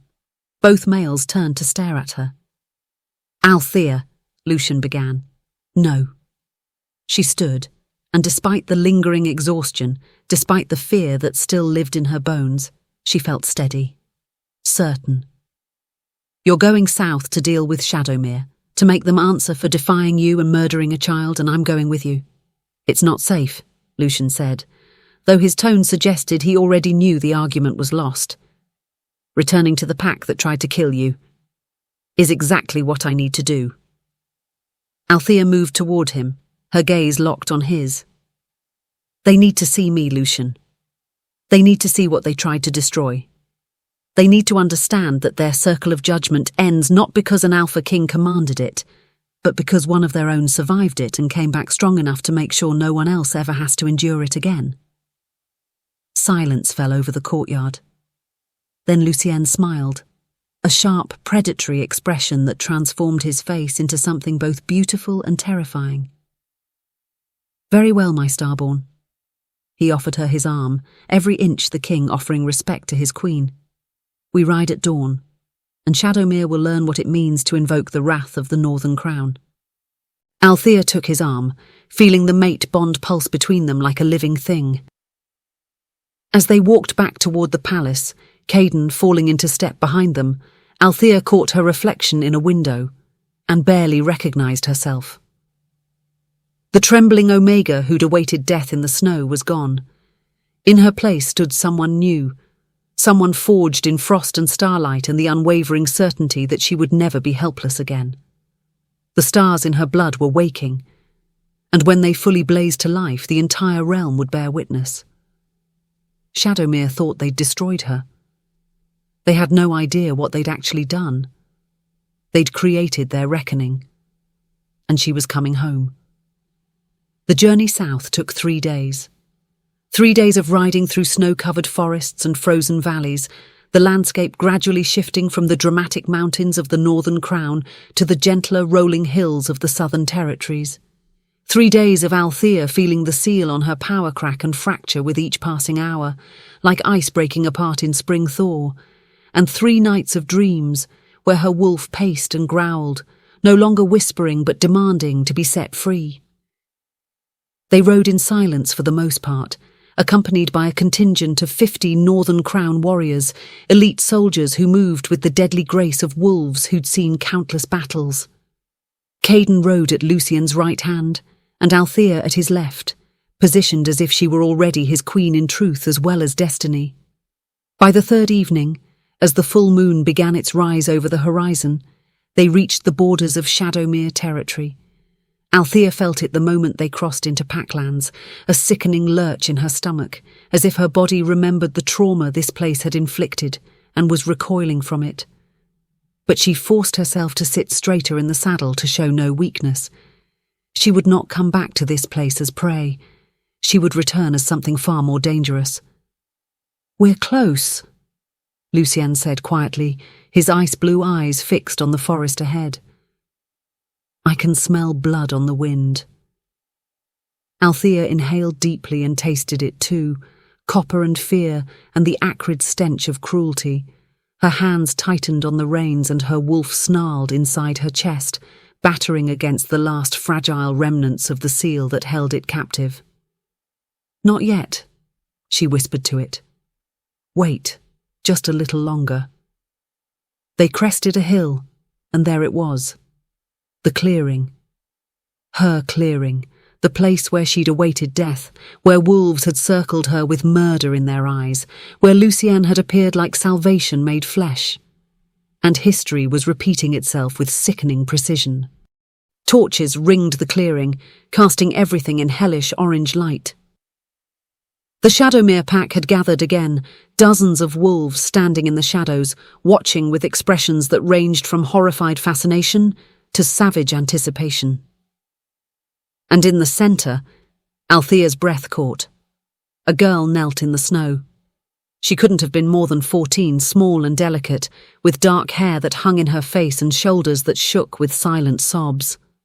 Her dress was torn, bruises bloomed across her exposed skin, and around her, 6 massive wolves paced in slow, tightening circles. The circle of judgment. "No," Althea breathed, horror and rage twisting together in her chest. "No, not again." Alpha Thorn stood at the edge of the clearing, his arms crossed, his expression one of cold satisfaction.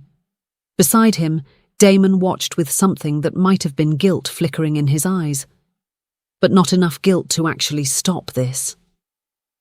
"They started early," Caden growled from behind them. "Probably thought they could finish before we arrived." Lucien's face had gone utterly blank, that terrible emptiness that preceded devastating violence. Power rolled off him in waves, making the air feel thick and heavy. The temperature dropped so fast that frost formed on the ground where his horse stood. "Stay back," he commanded his warriors, his voice deadly quiet. "This ends tonight." He moved to dismount, but before he could, Althea felt something inside her snap. Not break, not like something shattering, but snap like a chain being severed, like a door being thrown open, like something that had been caged for far too long finally breaking free. The seal shattered, power erupted through Althea's body in a wave so overwhelming it drove the breath from her lungs. Every nerve ending ignited with white-hot sensation, agony and ecstasy and transformation all at once. She felt her wolf surge upward from the depths of her soul, where it had slumbered for 18 years, felt it rise with a howl that shook the very foundations of reality. And then the light came. Silver radiance exploded from Althea's body, so bright and pure that it turned night into day. It poured from her skin, her eyes, her very pores. The light of the starborn, the light of the first wolves blessed by the moon goddess herself. She felt herself lifted from the saddle by forces beyond her control, felt her body float upward until she hovered 3 feet above the ground. Her hair rose around her as if caught in an invisible wind, and when she opened her eyes, she knew without seeing that they glowed like twin stars. Her wolf spoke with her voice, ancient and powerful and absolutely sovereign. "Enough!" The word crashed across the clearing like thunder. Every wolf, feral and pack member alike, froze. The 6 wolves surrounding the girl collapsed instantly, dropping to their bellies with whimpers of submission. The Shadowmere pack fell to their knees, as if struck down by an invisible hand, unable to stand in the face of power that predated their very existence. Even Lucien's warriors knelt, though their king remained standing, watching Althea with an expression of fierce pride and possessive satisfaction. Althea floated forward, and the light moved with her, pushing back the darkness, transforming the clearing from a place of execution into something sacred. The full moon overhead seemed to pulse in time with her heartbeat, as if acknowledging one of its own. She descended slowly until her feet touched the ground beside the trembling girl. Up close she could see tear tracks on the child's face, could smell her terror. "Look at me," Althea said gently, and her voice carried harmonics that shouldn't have been possible for a single throat to produce. The girl raised her head, eyes wide with fear and confusion and desperate hope. "What is your name?" "Lyra," the girl stammered. "My name is Lyra." "Lyra." Althea smiled and felt her wolf smile with her. "You will not die tonight. You will not die in this circle or any other. I promise you this." She raised her hand, and silver light coalesced around her fingers. With a gesture, the feral wolves retreated to the edge of the clearing, still whimpering, their heads low. With another gesture, the torches guttered and died, all save one that burned with silver flame. Then Althea turned to face the pack. They were all still kneeling, unable to rise, pinned by power that came not from domination but from divinity. She saw Thorn struggling against it, his face purple with rage and humiliation. Saw Damon staring at her with an expression of dawning horror as he realized what he'd rejected, and she felt nothing for either of them. No pain, no longing, no residual attachment. They were less than nothing to her now. Alpha Thorn. Her voice carried across the clearing, and even the wind seemed to still to hear her speak. "Stand!" The compulsion in her words was irresistible. Thorn rose jerkily to his feet, fighting it every step of the way, but ultimately powerless against the command of a starborn. "You dare!" he snarled. "You dare come back here and—" Silence. His mouth snapped shut, the word dying unspoken. Fury blazed in his eyes, but his body had betrayed him, responding to an authority that transcended pack law. Althea moved toward him, and the crowd parted instinctively, creating a path. Behind her, she heard Lucien following, a dark and dangerous shadow to her radiant light. Together they were balance, mercy and judgment, creation and destruction. She stopped 3 feet from Thorn, close enough to see the veins bulging in his neck, to smell his rage and his fear. "Do you know what I am?" she asked quietly. "Abomination," Thorn spat. "Unnatural. The records say your kind was purged for good reason. The records were written by those who feared what they couldn't control." Althea's voice remained calm, but beneath it ran a current of absolute certainty. "I am Starborn, descendant of the first wolves blessed by the moon goddess herself. My bloodline predates your pack, your laws, your cruel traditions by millennia." She gestured to the clearing, to the circle where she'd nearly died and where Lyra had nearly followed her into death. "This ends tonight. Not because an Alpha King commanded it, though he did." She felt Lucien move closer, his presence at her back a comfort and a promise. "But because I stand here as living proof that your circle of judgment is nothing but ritualized murder dressed up as tradition." "You have no authority here," Thorn roared, breaking through the compulsion by sheer force of will. "I am Alpha of this pack. This is pack business." "Not anymore." The words came from Lucien, spoken with such cold finality that several pack members whimpered. He stepped forward to stand beside Althea, and together they faced Thorn, king and queen, even if the crowning hadn't yet happened. "You defied a direct order from the Northern Crown?" Lucien said, his voice carrying to every corner of the clearing. "You murdered an innocent child after I explicitly forbade the Circle of Judgment. By pack law, by kingdom law, by the most ancient laws that govern our kind. You have forfeited your right to lead." Thorn's face twisted with rage. "You can't remove an alpha. The pack chooses." "The pack chose poorly." Althea's voice cut through his protests like a blade. "But I'm not here for vengeance, Thorn. I'm not here to spill more blood on this already cursed ground." She raised her hand, and silver light coalesced in her palm, forming into something solid, a collar made of pure starlight that pulsed with divine power. "I'm here to ensure this never happens again." Thorn snarled and lunged at her, his wolf rising to the surface, transforming him mid-leap into a massive brown beast with teeth bared and claws extended. Lucien moved to intercept, his own power flaring, but Althea's hand shot out, stopping him with a touch to his chest. "No," she said firmly. "No more blood." Then she turned back to Thorn's wolf as it hurtled toward her, and simply spoke. "Kneel." The word carried the weight of divine command, the blessing of the moon goddess herself manifesting through her starborn daughter. It crashed over Thorn's wolf like a tidal wave, irresistible and absolute. He dropped midair, slamming into the ground at her feet, unable to rise. His growl died in his throat, his claws scrabbled uselessly at the frozen earth, defeated by a single word. Althea knelt beside him, bringing herself eye-level with the wolf who had condemned her to death, who had killed a 12-year-old child, who would have killed Lyra tonight if given the chance. "I could end you," she said softly. "I could snuff out your life as easily as blowing out a candle. Your wolf knows it. That's why it won't fight me."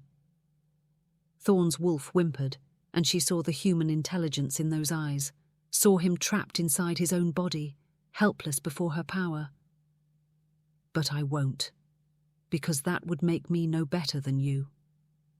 She placed the collar of starlight around his neck, and it solidified, becoming real, binding itself to him with magic older than the pack's. "Instead, I strip you of your title. You are Alpha no longer. And this," she gestured to the collar, "will ensure you can never harm another innocent again. Try to attack someone weaker than you, try to kill or abuse or condemn, and this collar will stop you. You'll live, Thorn, but you'll live knowing that your cruelty has been caged." She stood, and Thorn's wolf collapsed completely, defeated in body and spirit. Althea turned to face the pack, and her voice rang out across the clearing, amplified by power that made the very air shimmer. "The Circle of Judgment ends tonight. Any pack, any alpha, any wolf who attempts to continue this barbaric tradition will answer to me. Not as Althea of Shadowmere, the rejected Omega you tried to destroy, but as Althea Starborn, blessed by the moon goddess and queen of the Northern Crown." She raised both hands, and silver light poured from her palms, racing outward across the clearing. Where it touched, the cursed ground was cleansed, the blood washed away, the evil that had soaked into the earth purged by starlight. Let this place be remembered not for the deaths it witnessed, but for the night justice was finally served. Let it stand as a reminder that cruelty in the name of tradition is still cruelty, and let it be known that the weak, the rejected, the condemned, they all have a champion now. The light reached the edge of the clearing and exploded upward in a pillar of silver radiance that pierced the night sky, so bright it could probably be seen for miles in every direction. Then, slowly, it faded. The clearing fell silent. Althea swayed on her feet, suddenly exhausted, the power that had flooded through her receding like a tide. Before she could fall, Lucien was there, his arms coming around her, holding her steady. "I've got you," he murmured against her hair. "You were magnificent." Behind them, Caden moved forward with several warriors to take Thorn into custody. The former Alpha, still in wolf form, offered no resistance. The fight had been completely drained out of him. Althea looked past Lucien to where Lyra still knelt, no longer surrounded by wolves, no longer facing death. The girl stared at her with an expression of awe and worship that made Althea's chest tighten. "Lyra," she called softly, "come here." The girl scrambled to her feet and rushed forward, dropping to her knees before Althea and Lucien. "Thank you," she sobbed. "Thank you, thank you, thank you." "Don't kneel to me," Althea said gently, reaching down to help the girl stand. "I didn't save you so you could trade one form of submission for another. I saved you so you could be free." She looked around at the gathered pack, at faces that showed fear, confusion, shame, and in some cases, hope. "This pack needs a new alpha," she said. "Someone who will lead with compassion instead of cruelty. Someone who understands that strength isn't about dominating those weaker than you, but protecting them. Shadowmere, you have 1 month to choose wisely, and know that the Northern Crown will be watching." With that, she turned and let Lucien guide her back toward where their horses waited. The Shadowmere pack parted before them like water, no one daring to meet her eyes. As they rode away from the clearing, Althea looked back one final time at the place that had almost been her grave. Silver light still glowed faintly where she'd stood, marking the ground as sacred. The circle of judgment was broken, and the girl who'd trembled in fear as wolves closed in for the kill had become the queen who'd broken it. Justice, she thought, tasted like starlight and moonbeams and the satisfied purr of a wolf who'd finally found her voice. And gods, it was sweet. The return journey to the Northern Crown felt different than the ride south. Lighter somehow, as if the weight Althea had carried her entire life had finally been lifted. She rode beside Lucien with her head high, and when they passed through villages and small pack territories, wolves emerged from their homes to watch them pass, not with fear or hostility, but with something that looked almost like reverence.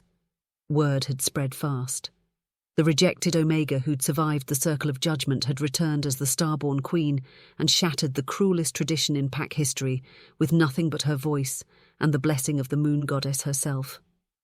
Lyra rode with them, tucked safely on a horse between 2 of Lucien's most trusted warriors. The girl had refused to stay in Shadowmere, had begged with tears streaming down her face to come north, to anywhere that wasn't the pack that had tried to kill her. Althea had taken one look at those desperate, pleading eyes and known she couldn't refuse.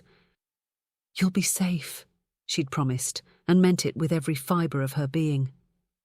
"No one will ever hurt you again." Now, as they crossed back into Northern Crown territory, and the mountains rose before them like ancient sentinels, Althea felt something settle deep in her chest. Her wolf stretched and purred, content in a way it had never been before. "Home," it whispered. "We're home." And for the first time in her life, Althea understood what that word truly meant. They arrived at Ebonvale Fortress to find it transformed. Banners of silver and white hung from every tower, snapping in the mountain wind. The courtyard had been filled with tables laden with food and drink, and what looked like half the kingdom had gathered to welcome them home.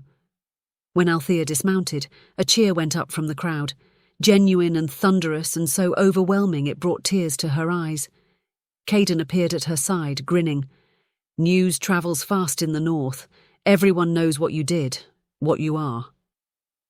He bowed with more sincerity than ceremony. "Welcome home, my queen." "I'm not," Althea started, but he cut her off. "You are. You just haven't been crowned yet." His amber eyes sparkled with mischief. "Lucien's been planning it since the moment you brought down the circle. Fair warning, he doesn't do anything by half measures." Before Althea could ask what that meant, Lucien was beside her, his hand finding hers with the ease of something that had always been meant to be. "Come," he said softly. "There's something I need to show you." He led her through the celebrating crowd, through corridors she'd walked before, but that somehow felt different now. Not intimidating, but welcoming. They climbed stairs that spiraled upward through the heart of the fortress until they reached a door she'd never seen before. Lucien pushed it open, revealing a chamber that stole her breath. It was circular, with windows on all sides that offered views of the entire kingdom, mountains and forests, and the distant shimmer of ice fields under moonlight. The walls were carved with images of wolves running beneath stars, and in the centre of the room stood a throne. No, 2 thrones. Side by side, carved from black stone and silver, equal in height and grandeur. "This is the crown chamber," Lucien said quietly, "where every Alpha King in my bloodline has been crowned for 3,000 years. But there's never been a queen's throne here. Not until now." Althea stared at the thrones, emotion tightening her throat. "Lucien, I had it made the day after I brought you here." He turned to face her, and the vulnerability in his expression made her heart ache. "I knew what you were the moment I saw you in that circle. Knew you were my mate, knew you were starborn, knew you were meant to rule beside me. But I also knew you needed time to discover it for yourself, to remember who you are, to choose this life rather than have it thrust upon you." He took both her hands in his, and the mate bond hummed between them, no longer frightening, but feeling instead like the most natural thing in the world. "So I'm asking now, Althea Starborn. Not commanding, not claiming, but asking." He dropped to one knee before her. This powerful Alpha King humbling himself before the Omega everyone had called worthless. "Will you be my queen, my equal, my partner in all things? Will you help me build a kingdom where strength is measured by compassion, where every wolf, regardless of rank or bloodline, has value and voice?" Tears spilled down Althea's cheeks. A month ago, she'd been kneeling in snow, waiting to die. And now, an Alpha King knelt before her, offering her everything.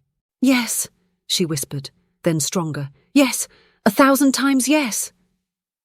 Lucien's smile transformed his entire face.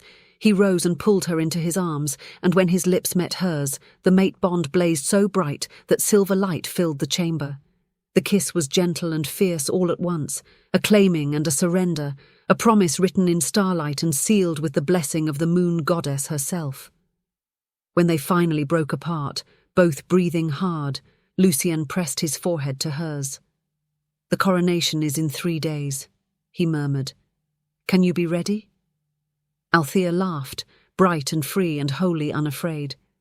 "I've been ready my entire life. I just didn't know it yet." The 3 days passed in a blur of preparation. Seamstresses fitted Althea for a gown of silver and white that seemed to shimmer like captured moonlight. Mira helped her learn the traditional coronation rituals, speaking the ancient words in the old tongue that predated modern pack speech. Caden drilled her on the names and territories of the various packs who would be attending, making sure she understood the complex web of alliances and histories. But the most profound changes were happening inside her. Her wolf was no longer a separate entity she struggled to connect with. It was her, as much a part of her consciousness as her own thoughts. They existed in perfect harmony now, human and wolf, 2 halves of a whole finally united. When she walked, she moved with a grace she'd never possessed before. When she spoke, her voice carried natural authority that made even seasoned warriors pause and listen. And when she practiced accessing her power in controlled bursts, the silver light came easier each time, responding to her will rather than overwhelming her. She was becoming what she'd always been meant to be. On the morning of the coronation, Althea stood before the mirror in her chamber and barely recognized herself. The gown fit perfectly, clinging to curves she hadn't known she had before falling in elegant folds to the floor. Her silver-white hair had been woven with moonstone and crystals that caught the light. But it was her eyes that truly captured her attention. They glowed faintly even in human form, touched by power that would never fully dim again. She looked like a queen. No. She looked like herself. "It's time," Mira said softly from the doorway. "They're ready for you." The coronation took place in the great hall of Ebonvale Fortress, a massive chamber that seemed to stretch on forever, its ceiling lost in shadows and starlight that filtered through crystal skylights. What looked like every wolf in the Northern Kingdom had gathered, along with representatives from dozens of packs across the realm. Althea recognized some faces from the journey south, villagers who'd watched them pass, warriors who'd fought beside them. And there, near the back, half hidden in shadows, Damon. Her former mate looked hollow, his eyes sunken, his shoulders bowed as if carrying an impossible weight. When their gazes met across the crowd, she saw nothing but regret and devastation in his expression. Once, that look would have brought her pain, would have made her wonder if she'd made the right choice, if she should have fought harder for his affection. Now, she felt nothing but pity. He'd rejected a queen and chosen to keep a throne made of cruelty instead. That was his burden to bear, not hers. Althea turned away and found Lucien waiting at the far end of the hall, standing before the twin thrones that had been brought down from the crown chamber for this ceremony. He wore formal regalia, black leather and silver fur, a crown of dark metal and ice resting on his dark hair. He looked like every fantasy of a fairy tale king come to life. But when he saw her, when their eyes met across the distance, his expression softened into something so tender it made her breath catch. Mate, her wolf purred. Ours. Yes. Hers. Althea walked down the aisle, and the crowd parted before her. With each step she felt her power rising, not out of control, but deliberate, announcing her presence. Silver light began to glow beneath her skin, soft at first but growing brighter. By the time she reached Lucien, she was radiant. An elder stepped forward, a woman ancient beyond measure, with white hair and eyes that held the wisdom of centuries. She carried a crown made of silver and moonstone, delicate as frost and strong as the mountains themselves. Althea Starborn, the elder intoned, her voice carrying to every corner of the hall. Daughter of Seraphina, descendant of the first wolves blessed by the moon goddess. You stand before us not as the Omega rejected by Shadowmere, but as the queen chosen by destiny itself. She turned to address the gathered crowd. Do any here challenge her right to rule? Silence answered her. No one moved, no one spoke. The elder smiled.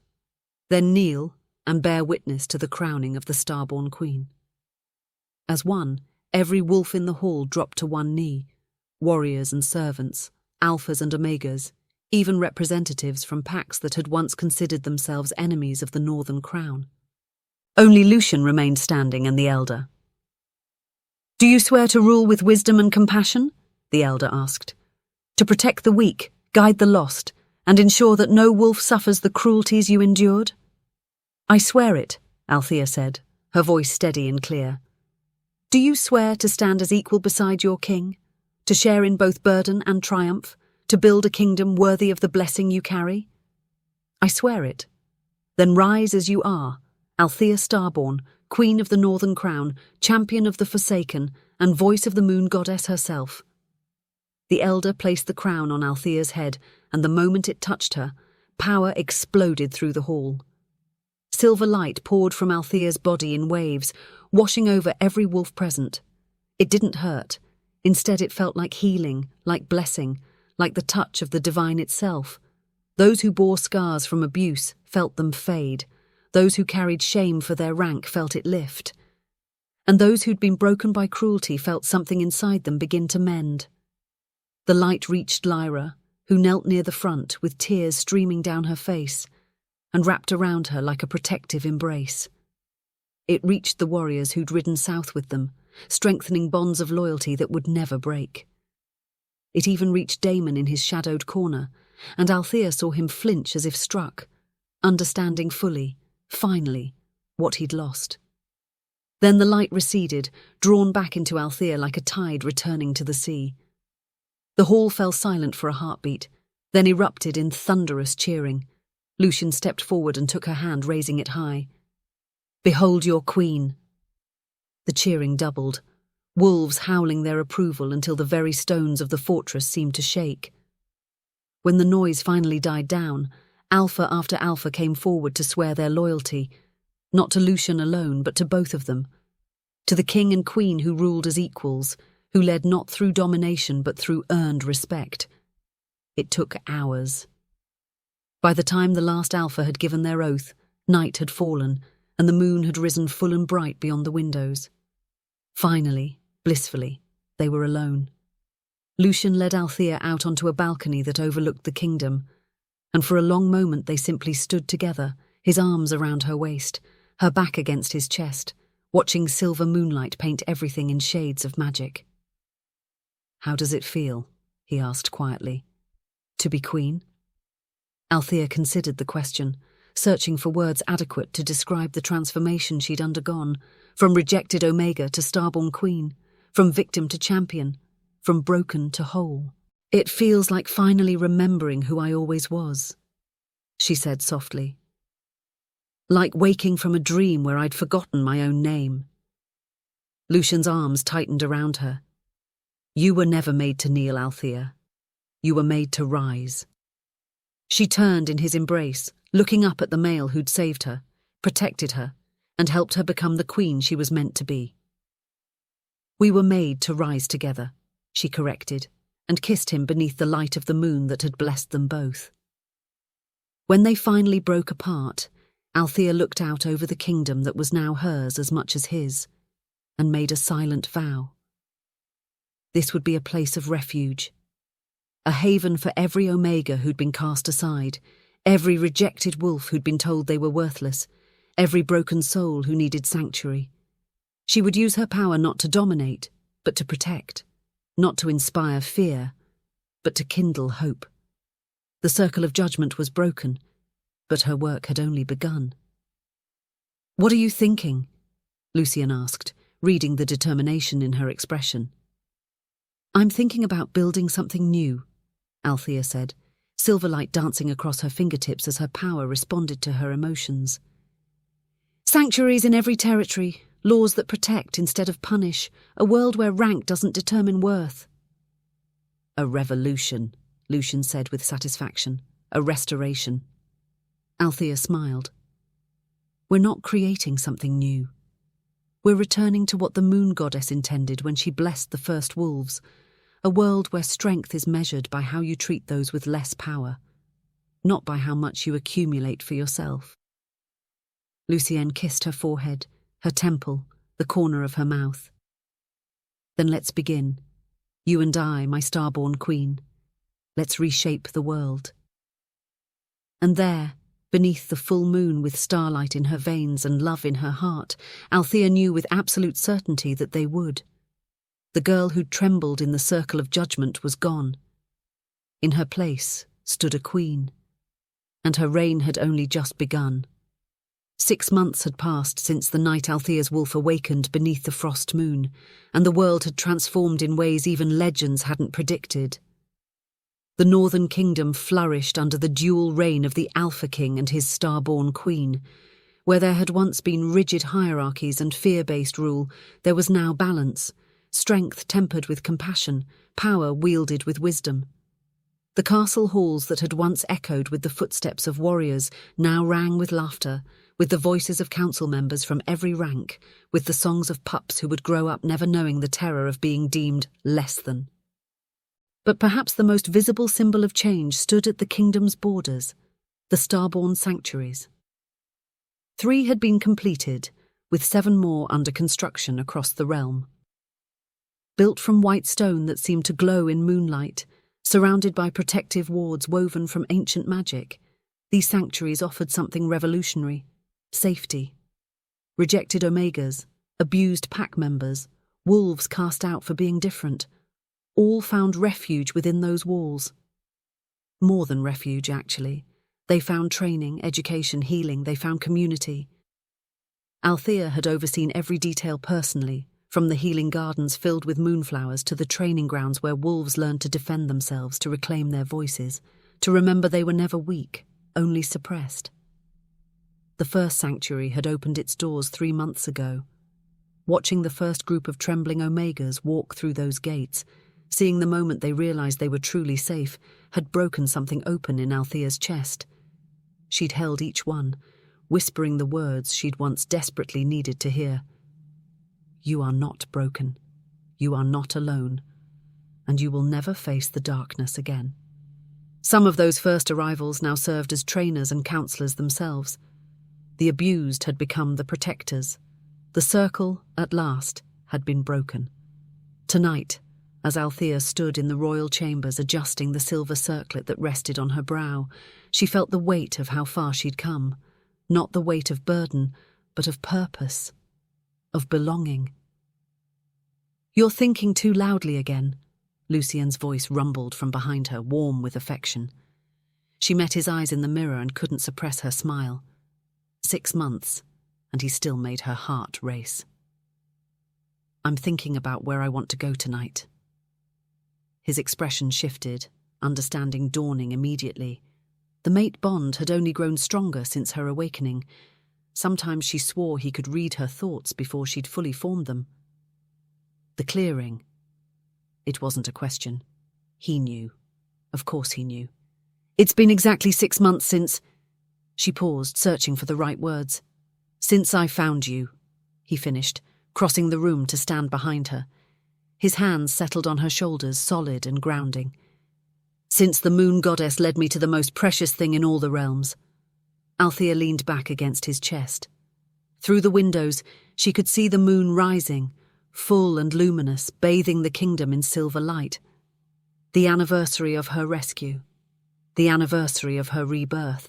"I need to see it again," she said quietly. "The place where I was broken. I need to stand there as who I am now." Lucien pressed a kiss to the top of her head. "Then we go. Together. Always together."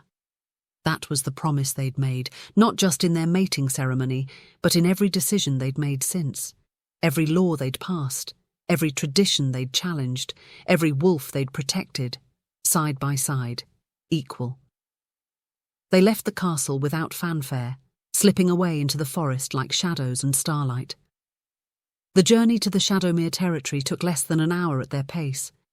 They moved through the trees with preternatural grace, 2 wolves in human form, retracing a path that had once led to death. The clearing looked different in the moonlight, less ominous. Or perhaps it was Althea who had changed so fundamentally that even this cursed ground had lost its power over her. The snow was gone. It was summer now, and wildflowers had reclaimed the space where her blood had once stained the frozen earth. The trees stood as silent witnesses, their branches swaying gently in the warm breeze. Althea stepped into the centre of the clearing, her bare feet sinking into soft grass. She could still remember the cold, the terror, the absolute certainty that she would die here, unmourned and forgotten. "I can feel it," she whispered. "The echo of that night. The girl I was." Lucien moved to stand beside her, his presence a solid anchor. "She's still part of you. Her pain, her survival, that's the foundation of your strength." Althea closed her eyes, breathing in the night air. Jasmine and pine. Life, where there had once been only death. "The Shadowmere Pact disbanded," Lucien said after a moment. "Did you know?" She opened her eyes, surprised. "No." "When?" "Last month, after 3 of their Omegas fled to the sanctuaries and testified about the abuse." His voice carried no satisfaction, only statement of fact. "Damon tried to maintain control, but the pack fractured. Most joined other territories. Some came to us, seeking redemption." Damon. The name that had once carved through her heart like a blade now felt distant, irrelevant. She'd seen him once since her coronation. He'd been part of a delegation seeking trade agreements. He'd looked at her with something between regret and terror, unable to meet her glowing silver eyes. She'd felt nothing. No anger, no vindication, just peace. "And the circle of judgment?" she asked, though she already knew the answer. "Eradicated. Every pack in the realm signed the treaty. Any alpha who attempts to reinstate it forfeits their territory and title." Lucien's hand found hers, their fingers intertwining. "You did that, Althea. Your survival, your transformation, it changed everything." She turned to face him fully. This male who had saved her in every way a person could be saved. The moonlight caught his features, highlighting the sharp angles of his face, the intensity in those ice-blue eyes that had once terrified her, and now made her feel utterly cherished. "Do you still tremble?" he asked softly, echoing a question he'd posed 100 times in their journey together. The first time he'd asked, she'd been too traumatized to answer. The second time, she'd whispered yes. The third time, she'd said sometimes. Each repetition had marked a milestone in her healing, a measure of how far she'd come. Now, standing in the place of her greatest trauma, wearing a crown and carrying the love of the most powerful wolf in the realm, Althea smiled. It was a smile of pure joy, of hard-won peace, of power fully claimed. "Only when you look at me like that," she answered, her voice steady and sure. Lucien's answering smile was devastating. "Like what?" "Like I'm your entire world." "You are." No hesitation, no doubt. Just truth, simple and absolute. "You and this kingdom we're building together. This new world where strength doesn't mean cruelty, where every wolf has worth." Althea felt her wolf stir beneath her skin, no longer dormant, no longer silent. Always present now, a steady pulse of power and confidence that had become as natural as breathing. "Run with me," she said suddenly, "like we did that first night after my awakening. I want to reclaim this forest. I want to fill it with joy instead of fear." Lucien's eyes flashed with approval and something deeper, pride. "Together?" "Always together." They stepped back from each other, and the shift came effortlessly now.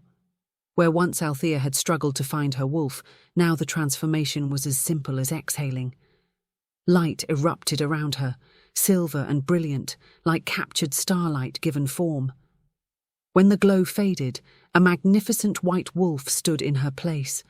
Her fur shimmered with an ethereal quality, each strand catching the moonlight and reflecting it back 1,000 times over. Her eyes, those same silver eyes that had marked her as starborn, gleamed with intelligence and power. Beside her, shadows coalesced and reformed into Lucien's wolf. Massive and dark as midnight, his black fur seemed to absorb light rather than reflect it. Where Althea was starlight, he was the void between stars, equally beautiful, equally powerful. His blue eyes glowed like frozen flames. For a moment they simply stood there, the star-born queen and the alpha king in their true forms, two wolves who should never have met, but whom destiny had bound together. Then Althea threw back her head and howled. The sound echoed through the forest, through the mountains beyond, across the entire realm. It was a howl of triumph, of survival, of pure unleashed joy. It spoke of transformation and redemption. It declared to every wolf within hearing distance, the weak can become strong, the broken can be healed, the rejected can be crowned. Lucien's howl joined hers, deeper and resonant, harmonizing perfectly with her song. Together their voices created something transcendent, a promise and a proclamation. Then they ran. Through the forest they'd both claimed as home, past trees that had witnessed Althea's near death and her rebirth, through streams that caught and scattered their reflections, starlight and shadow, impossible and perfect. They ran not in escape, but in celebration, their paws barely touching the ground, their movements synchronized like a dance they'd practiced for lifetimes. Other wolves joined their run, members of the royal pack, wolves from the sanctuaries who'd heard the call and came to celebrate with their queen. The forest filled with howls, with the thunder of paws on soft earth, with the collective joy of wolves who knew they lived in a new era.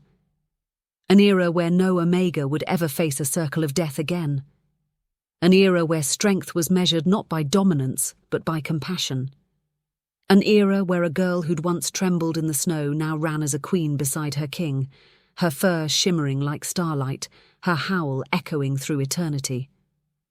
As dawn began to paint the horizon in shades of gold and rose, Althea and Lucien returned to the clearing where their story had begun. They shifted back to human form, breathless and exhilarated, their hands immediately finding each other. "This is only the beginning," Lucien said, pulling her close. Althea looked up at him, at this male who had seen her at her most broken and loved her anyway, who had helped her reclaim her power and stood beside her as she wielded it. Then let's make it a beginning worth remembering. He kissed her as the sun crested the mountains, as the forest awakened around them, as the kingdom they'd built together stirred to life. It was a kiss that tasted of promise and possibility, of love hard-earned and freely given. And there, in the clearing where she'd once awaited death, Althea felt nothing but life, nothing but hope, nothing but the absolute certainty that she and Lucien would continue to reshape the world until every wolf knew they were worthy, every omega knew they were safe, every rejected soul found sanctuary. The girl who'd trembled in the circle of judgment was gone. In her place stood a queen whose reign had only just begun, and whose legacy would echo through generations. Thank you so much for watching till the end. If you enjoyed this story, don't forget to like the video, subscribe to the channel, and turn on the notification bell so you never miss our next upload. I'd also love to hear your thoughts. Tell me in the comments what you think about this story and where you're watching from. Your support means a lot and helps us keep creating more stories like this. Until next time, stay safe, stay inspired.